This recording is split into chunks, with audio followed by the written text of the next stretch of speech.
আসসালামু আলাইকুম।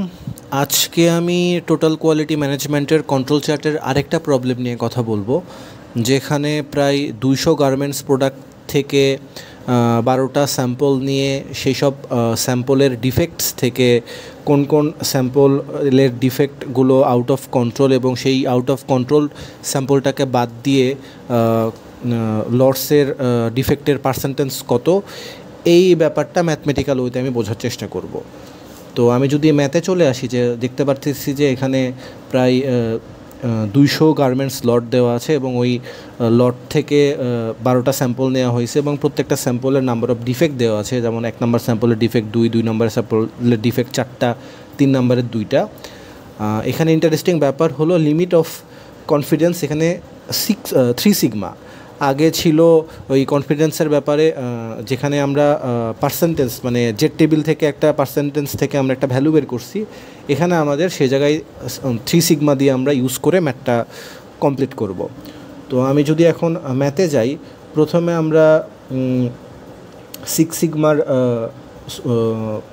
ফর্মুলাটা দেখতে পারতেছি, √p/1 - p/n।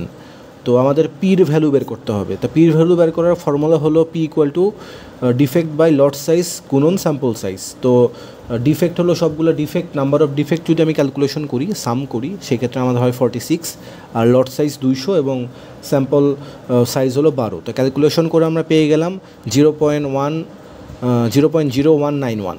তো এখন এটা আমরা 6 সিগমার ফর্মুলাতে বসাই, আমরা পাচ্ছি 0.0096। তো আমরা যদি এখন এটা রেঞ্জ চার্টে নিয়ে আসি, ইউসিএল এবং এলসিএল, আপার কন্ট্রোল লিমিট এবং লোয়ার কন্ট্রোল লিমিট এই চার্টে, তো সেখানে ইউসিএলের সূত্র হলো p+36 সিগমা এবং এলসিএলে p-36 সিগমা। এখানে 3টা হলো ওই যে কনফিডেন্স ইজ 3 সিগমা। তো আমরা পির মান বসালাম 0.0191 + 3 ইন্টু আমরা হলো 6 সিগমার মান বসালাম, যেটা আমরা ফর্মুলা থেকে পেয়েছি 0.0097। আমরা অ্যান্সার পাচ্ছি 0.0482 এবং এলসিএলের অ্যান্সার পেয়েছি আমরা 0। তো এখানে আমরা প্রপোর্শন ডিফেক্টিভ অফ ইচ স্যাম্পলের ডিফেক্টিভ ব্যাপারটা বের করব। সেই জন্য আমরা স্যাম্পল 1 স্যাম্পল 2কে মানে এটা হিসাব করব এইভাবে যে number of defective garments product থেকে আমরা স্যাম্পল সাইজ n = 200 যেটা, সেটা মাইনাস করব। যেমন 2 - 200, তাহলে আমরা পাচ্ছি 0.0114 - 200 আমরা পাচ্ছি 0.0244। এভাবে প্রত্যেকটা 12টা স্যাম্পলের জন্য 12টা প্রপোর্শন আমরা ক্যালকুলেট করব।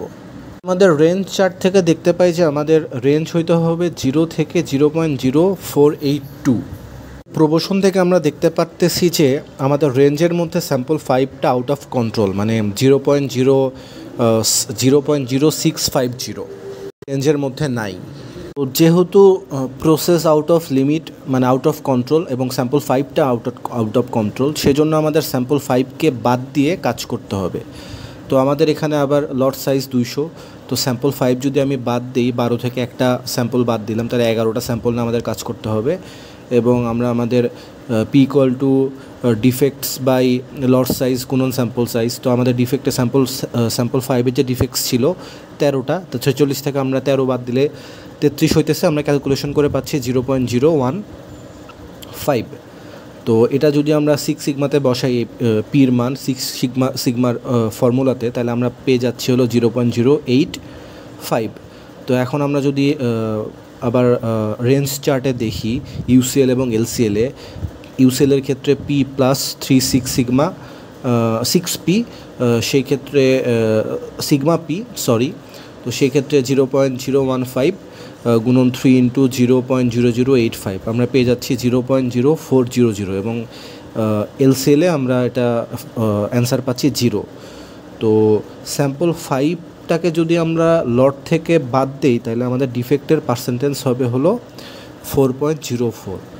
তো ঠিক এভাবেই মানে অনেকগুলো কম্পাউন্ড বা অনেকগুলো প্রোডাক্টের মধ্যে থেকে স্যাম্পল প্রোডাক্ট নিয়ে 10টা বা 12টা স্যাম্পল প্রোডাক্ট নিয়ে ওখান থেকে কোন স্যাম্পল ইন্ডিভিজুয়ালি কোন স্যাম্পলটা আউট অফ কন্ট্রোল সেটাকে বাদ দিয়ে তাদের ডিফেক্টিভ পার্সেন্টেজটা হিসাব করলে আমরা ওভারঅল প্রসেসটার ডিফেক্টিভ পার্সেন্টেজ কত এবং প্রসেসটা কি আউট অফ কন্ট্রোল হবে কি না এই জিনিসটা আমরা বুঝতে পারি। ধন্যবাদ।